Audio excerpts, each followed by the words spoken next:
follow Stephen's talk, and I think it's somewhat appropriate, is Roger Parisious, who will talk on figures in a dance, W.B. Yeats and the Waite Rider Tarot. Now, this is a completely original topic. Some time ago, Roger came to me with some of his ideas and said, you know all about Waite, is this right? And to my dismay, he had seen things I had never even dreamed of. And he's right, they are there. It's not imagination. He's actually worked in an area I had somehow overlooked.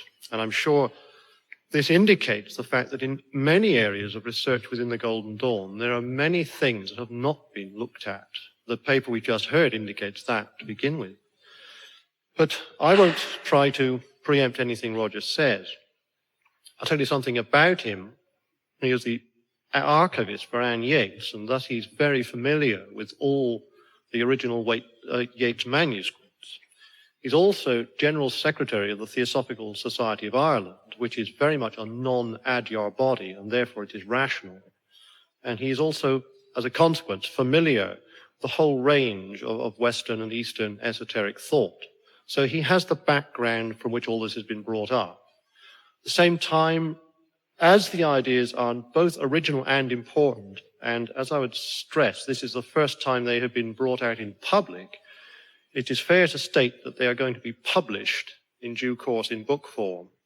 And the ideas are copyrighted, insofar as one can copyright an idea in the way they are presented. As this is being recorded, so it constitutes a copyright anyway.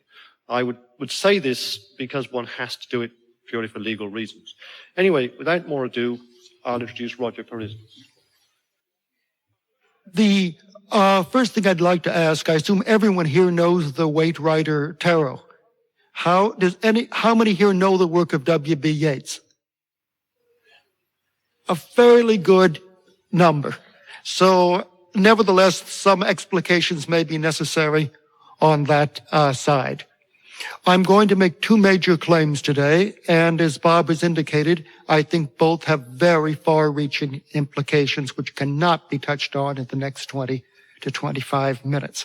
And frankly, all of these depend on very elaborate proofs that have meant chasing annotated copies in the Yeats house to Wynne Westcott's star charts, back to people who knew Pamela Coleman Smith in 1907 or 8. It has been an elaborate quest on which I began many years ago, thinking it would take about 6 months back in 1968, as I was going to do a quick MA at that time. Well, I never filed that MA because when I wanted it done right. I'll thereupon make two claims. One, which has been ignored by everyone, quite reasonably, as the article has never been republished, is Waite's review of his own work in December 1909 on the publication of his two books on tarot, one of which has been completely ignored by all critics. One, of course, is The Pictorial Key to the Tarot, which, by the way, again, can be divided into two. The key to the tarot is not the same as the pictorial key to the tarot. Absolutely major alterations have been made in the method of divination. Furthermore, a series of over 800 words have been added with specific reference to the pictorial designs. In fact, if the two copies had been read simultaneously, many confusions that have been going for the last 70-some years would never have been begun. At the same time, Waite published a third book, The Manual of Cartomancy, under the pseudonym Grand Orient. He acknowledged authorship in a letter published in 1933 by his American bibliographer. No one else except myself took any notice of this until Leslie Shepard republished the books in 1971 with a preface. However, Mr. Shepard took the book at face value. The fact is, the book is a key. There were three deliberate publications made. Following the three publications, the Manual for Cartomancy, The Key to the Tarot, and The Pictorial Key to the Tarot, and the article, The Tarot, A Wheel of Fortune, published in Occult Review for December 1909, a fifth book was brought out, The Book of Destiny, which has never been republished from 1912. All of these books are part of a common scheme. In fact, nearly everything that Waite wrote between 1903 and 1915 is coded, a code which has been failed to be perceived by any of his critics, either pro or con. And I am speaking advisedly. Every word. This thing is more charged than Finnegan's Wake or Alice in Wonderland. In fact, either pales by comparison. Waite did not have one secret. He had numerous secrets he was concealing. One of them, of course, was his co-author. He very graciously thanks Miss Pamela Coleman Smith in the December 1909 article, and another who was versed and who was a third collaborator on the pack. The collaboration is never mentioned at any other point in Waite's life, at least not ostensibly. It will be my claim today that the co-author of the Tarot Pack and also the co-creator of the most influential piece of iconography in the last 400 years, and also the greatest literary hoax since Thomas Thorpe decided to append Shakespeare's name to Edward de Vere's sonnets, was none other than W.B. Yeats. Yeats, in fact, gave more than metaphors to, not only was he taking metaphors for poetry from the spirits, he gave metaphors to both T.S. Eliot and Charles Williams, both of whom accepted them without knowing that Yeats was the actual creator of the pack. There, in fact, were two parallel firms going. By the way, this is already a large claim in and of itself. The secondary claim I'm going to make with this, and of course the more important from the viewpoint of the people here today, is that the pack is something rather different than it has been supposed to have been. Number one, it is an ars memoria. The tarot is literally a great wheel, which is why Waite called his article the Tarot, a Wheel of Fortune. And in fact, he even puts in a note in the pictorial key to thank Grand Orient, the author of Emmanuel Cartomacy, who happens to be himself, and says if he understands the author's intentions correctly, he rather thinks that the Wheel of Fortune might be the most appropriate name for the entire pack. Why? Because it can be arranged as a circular diagram which rotates. In the Manual of Cartomacy, he publishes a great wheel of Pythagoras, and he follows with a series of further wheels and squares. Each one of these contains further mathematical and linguistic qualifications of what he has done the first time around. Let's start with literally the most elementary method. After all, Waite says in so many words that he does not wish to he finds the permutations of the Hebrew letters cumbersome. And after all, this is an elementary handbook. He means exactly what he says. It deals with the four elements, fire, earth, air, and water, each one attributed to one letter. This is a very simple handbook. You're using 5 basic letters of the divine name, Yod, He, Vav, He, and of course Shin, which if you'll notice carefully is being worn by a number of the characters in addition to the Fool.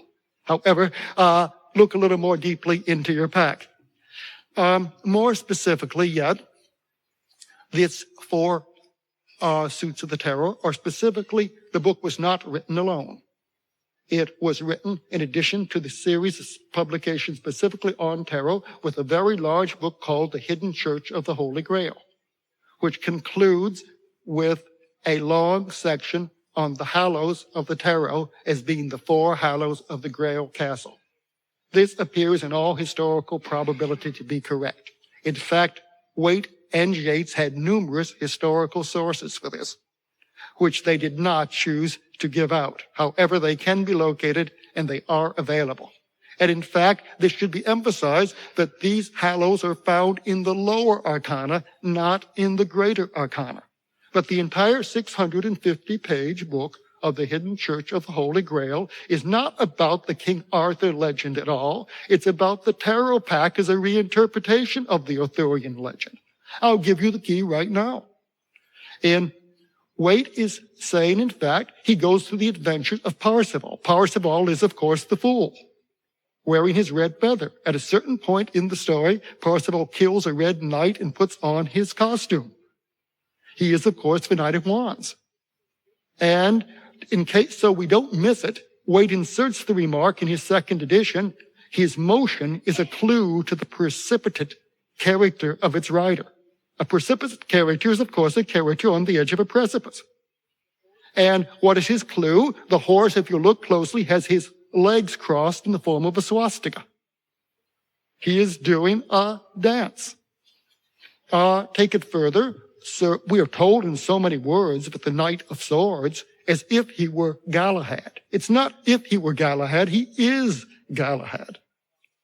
Carrying it further, the Knight of Pentacles is Sir Gawain.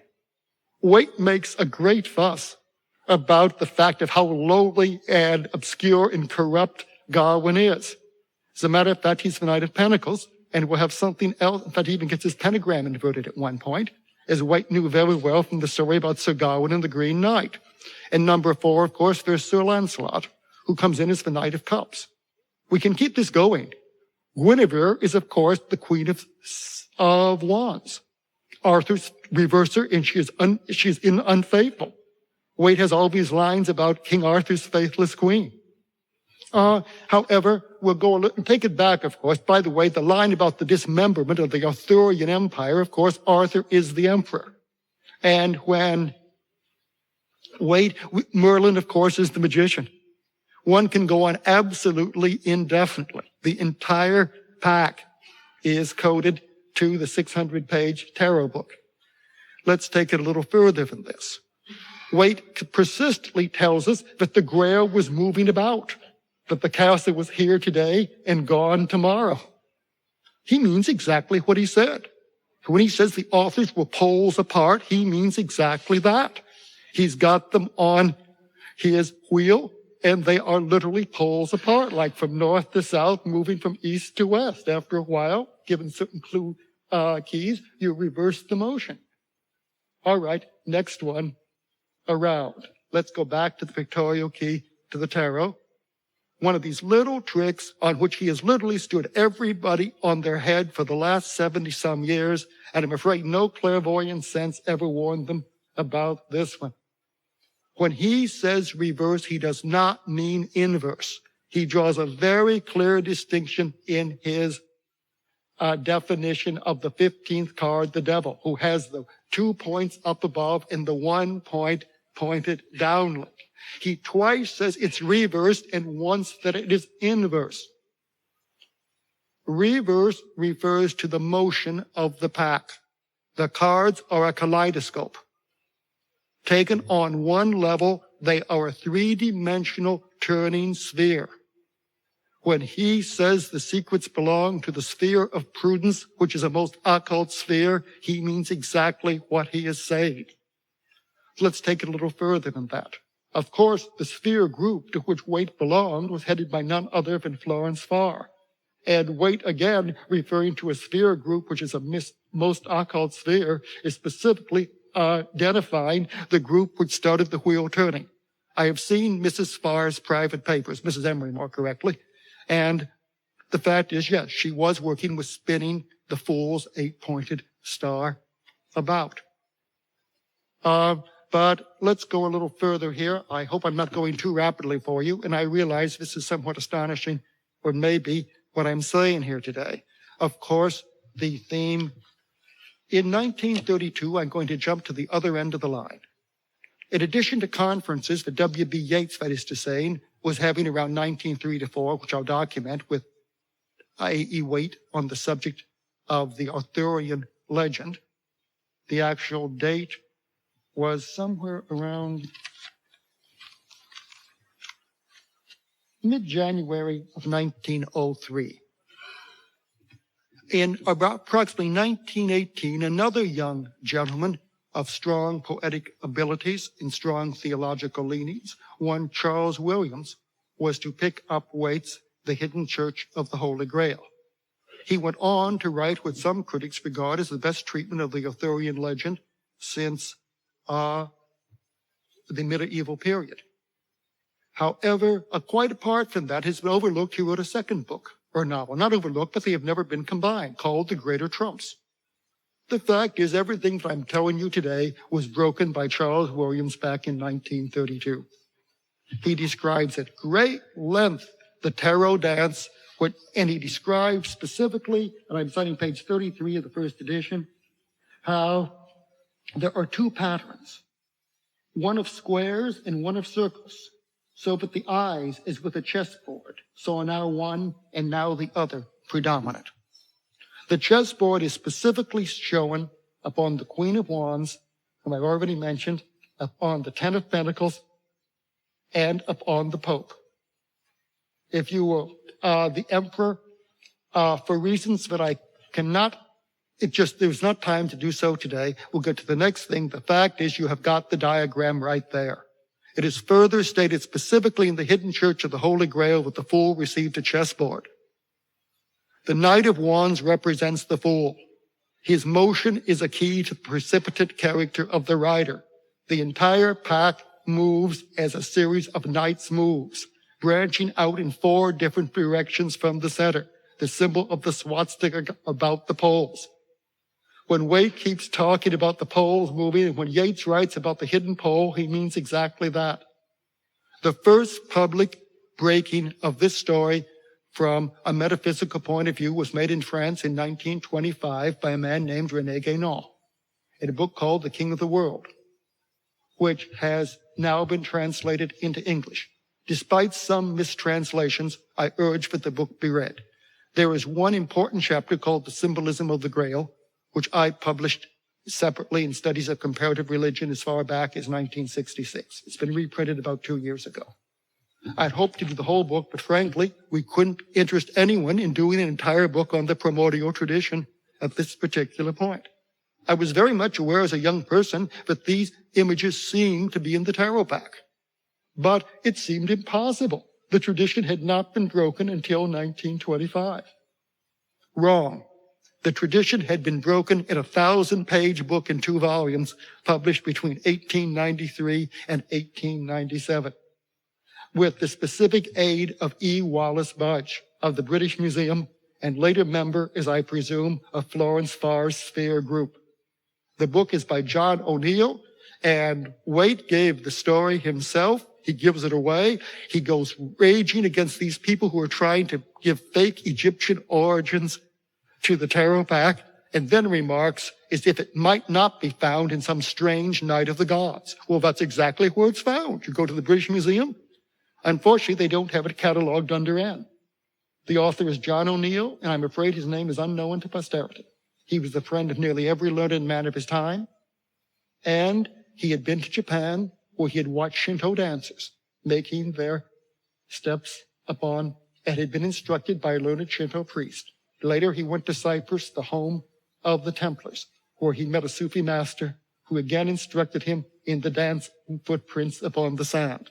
It is from watching these 2 ritual dances that O'Neill became convinced that there was a primordial tradition, which was based not on an east-west axis, but a north-south axis, and that the 7 originally were the 7 stars about the pole, not the 7 planets, and that in fact a whole history of mankind could be reconstituted through tracing the literal widening involuted spires coming down from the pole.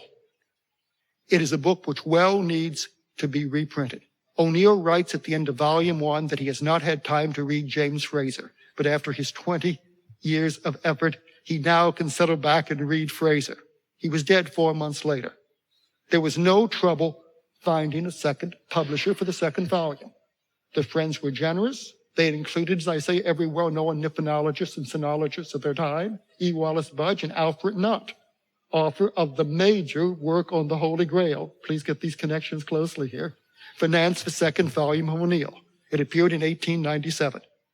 O'Neill had finished the book, volume 1, in 1891. He says it would only take 4 months to do his 2nd volume. It appears that his editors were having much more trouble understanding what the connections between his notes were. Not improbable, as he's the only person to have ever attempted up to this point and to this day any similar lengthy exposition.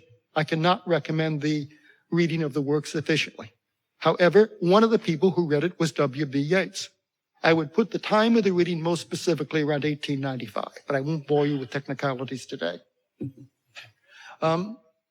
So we have one source here.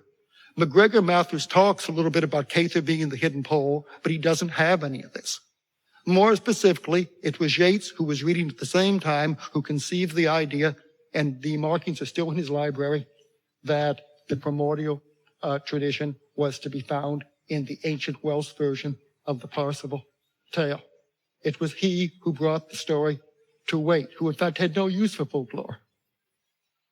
In fact, if you read Waite's own comments of his January 1903 meeting with Yeats, he's quite put out as to why Yeats, in fact, he wants to get him out of there before he has to listen to any more Celtic folklore. But so therefore, however, Yeats did bring Waite something very, very precise. He also brought him more than that. In 1902, December specifically, in other words, 30 days before the time of the meeting with Waite, Yeats was receiving the designs from a young lady named Pamela Coleman Smith for a play called Where There Is Nothing. Where There Is Nothing, later changed in a second version in 1907 to The Unicorn from the Stars. Where There Is Nothing. Well, that's exactly what Nancy and Henry Lee are saying in The Greater Trumps, or old Aaron Lee tells them everything depends upon the fool's position. Where there is nothing. Waite himself comes back to it in his edition of Eliphas Levy's History of Magic in 1913. The whole secret is to where the fool is located. I frankly grew up on these books and thought this was a general thing in tarot tradition. It is not.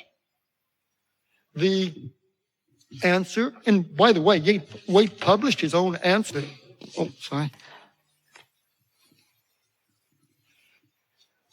Waite published his own answer in the Manual of Cartomancy, back page 144, back in 1909. The answer, they could be grouped, for example, about the central figure, which is that of the quorant. But that would involve a symbolism belonging to a higher grade of the whole experiment. Yes, it's quite simple. The fool, of course, belongs in the middle. But that's assuming he doesn't move. Does he or does he not move? That's the whole point of Williams's Greater Trumps. Does everything come to him? Does he stay where he is at the center? And do we locate the center accordingly? Or does he make his knights move? Or does his alter ego, the Knight of Wands, make the move? We have quite a bit of information on this. The Yeats is always talking about the dance of his four royal persons. Does everybody here know Yeats is a vision, or how many do not? Some do not know Yeats is a vision. Well, Yeats parted with Waite for various reasons around 1912 to 13, though he wrote back to him for aid on several occasions.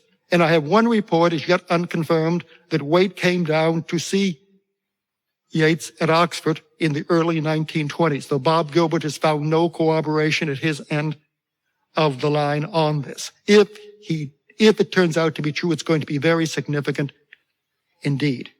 Everybody has been assuming all of these years that Yeats went along with Falcon's magical order, whereas Waite went off on a Christian mystical order. Everyone is wrong. Yeats did not definitely attach himself to Falcon till after 1913. And in fact, attaching is a very loose word. He had the gravest reservations about Falcon. And on the other hand, Waite did not give up magic in 1901 or 1903. There is a magical ritual at the very center of the Waite-Smith, and as I claim, the Waite-Smith-Yeats pack. Let's take this a little farther now, and I'll try to explain myself. We have been told since GD times, and this much only of the original symbolism was kept. Each one of the court cards corresponds to one of the trumps major. Say, King of Wands corresponds obviously to Leo, the lion, and Waite makes a big thing. It corresponds to the symbol of the lion. And Queen of Cups corresponds to the chariot. Carrying this a little farther, Knight of Swords corresponds to the lovers. And Waite goes right along with this and tells us that he is a romantic hero of prototypical chivalry. And the Queen of Cups, she has visions and she dreams, and her activity is fed by dreams. At number 4, we have the Page of Pentacles, who corresponds with the world. The Page of Pentacles is the earth of earth on the last tablet. By the way, these 4 cards are run at full length in the Waite article of December 1909. King of Wands, Queen of Cups, Knight of Swords, Page of Pentacles. The 4 royal persons who dance their dance in the sands, as O'Neill saw those Sufis dancing on Cyprus back in the 70s and 80s, long before those dancers whom his friend G.R.S. Mead wrote about in a book called Orpheus, published in 1895, which I suggest Yeats was reading simultaneously with his reading of O'Neill's Night of the Gods, probably long before Waite had read them. These figures do their dance. Yeats describes in his book of Vision, in which he comes up with his own systems later, and he draws a picture of a great wheel. And on that wheel intersect, the 4 suits of the tarot. But there is not one word about tarot in the book. However, in Yeats's private scripts, one does find that when traveling through Southern California, perhaps appropriately, in 1920, he specifically refers to himself as the King of Wands and his wife as the Queen of Cups. They're in fact the 2 first dancers of the 4 royal persons who make up the dance. This is not part of any other tradition except the Waite tradition. Let's carry it a little bit further. Take the Queen of Cups. She's a very good one indeed, I think, because she is on top of the chariot. And Yeats writes about that in his poem, The Circus Animals' Desertions. Lion and woman, the birdie's chariot, the whole crowd of tarot characters come on here in a poem called The Circus Animals' Desertion. My circus animals were all on show. Come now, Yeats, they weren't on show. You've never mentioned the tarot but once in your life. Nevertheless, he says they were all on show. And one finds repeatedly when one is working with the drafts, yes, they were there all along. And it was based upon the tarot geometrical arrangement. First, as a chessboard. You see how it goes now? Magician to chariot makes up the top line and represents the top world. The 8th card, whether it be justice or strength, opens the 2nd world, moves to 14 temperance. The 3rd world is, of course, the 15th card to the 21st. You put the Fool crossing the center. If you put the Fool with his red feather across justice, you have the soul being weighed in the balance. He, in fact, becomes the Egyptian Mot. When Waite says he is the Mot, he goes further and says he is the mate. He quite knows the difference between a Mot, which in French meant a dead man, or a dumbhead if you prefer with the Fool, and a mate. He is placed in the center, and he is crossed by justice on the scale. Alternatively, what card follows at this point? Please visualize the difference. The King of Wands, the leader of the dance, would previously have been in the center. He now gets moved to the 8th position, and you switch with the Queen of Swords, who now gets in the center. The Fool loses his head. When Waite thanked Pamela Coleman Smith for the several striking executions she had contributed to his pack, he meant exactly that. 20 years later, when he does his reminiscences, he still pointed out that the public hasn't adequately appreciated Pamela Coleman Smith's striking work. To go further in this, if you aren't satisfied as this being the pun, he thanks Charles Leland, the author of Aradia, the Gospel of the Witches, for his striking researches. If you check Leland's reference, or Waite's reference to Leland, you'll find it's a batch of druids with scythes waving severed heads around the page of the 1620 book on which they are represented. People have been thrown off because they do not realize that the book is about, that the pack is about severed heads. It is, they're all over the place. That pentacle, that the Eight of Pentacles. You may know him, the ingenious mind turned to cunning and intrigue, the artist in stone at his work. It turns out to be, and he is displaying trophies. Look, these puns go on forever, and I've only got about 3 minutes anymore. The trophies happen to be those of Trophonius. It's all in O'Neill, and also in Pausanias, a book which Yeats as well as Waite certainly had in their libraries. Trophonius was one of the architects of Delphi, and they later decided they'd break into the treasure room and remove the materials. Unfortunately, Trophonius was stuck on the way out, and it was necessary to amputate his head. The ingenious mind turning to cunning and intrigue, displaying its trophies. Yes, those parallelograms. They show up again, by the way, in Yeats's late dance plays. In The Death of Cahulan, Emmer also dances with a severed head, which is in fact a parallelogram. And Yeats very specifically specifies what he wants in this respect. One last bit.